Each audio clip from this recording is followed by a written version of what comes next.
அஜித் அவர்களுடைய good bad ugly திரைப்படம் முதல் நாளில் எவ்வளோ வசூல் பண்ணியிருக்கு அப்படிங்கிறத இப்போ அஃபிஷியலாக மைத்ரி ஃபில்ம் மேக்கர்ஸே அனௌன்ஸ் பண்ணியிருக்காங்க. அதாவது அந்த படத்துடைய தயாரிப்பு நிறுவனம் அவங்க தமிழ்நாட்டில் மட்டும் முதல் நாளில் எவ்வளோ கலெக்ட் பண்ணியிருக்கு அப்படிங்கிறத அஃபிஷியலாக அனௌன்ஸ் பண்ணியிருக்காங்க. இது அஜித் அவர்களுடைய கெரியர்லேயே டாப் அப்படின்னு சொல்லியிருக்காங்க.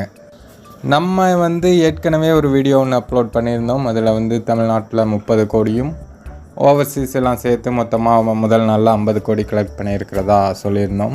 அதே போல் தான் இவங்களும் சொல்லியிருக்காங்க. தமிழ்நாட்டில் மட்டும் 30.9 கோடி கலெக்ட் பண்ணியிருக்கு. கிட்டத்தட்ட 31 கோடி பக்கமாக தமிழ்நாட்டில் முதல் நாளில் குட் பேட் அக்லி திரைப்படம் வசூல் பண்ணியிருக்கு அப்படிங்கிறது தான் தயாரிப்பு நிறுவனம் சொல்லியிருக்காங்க.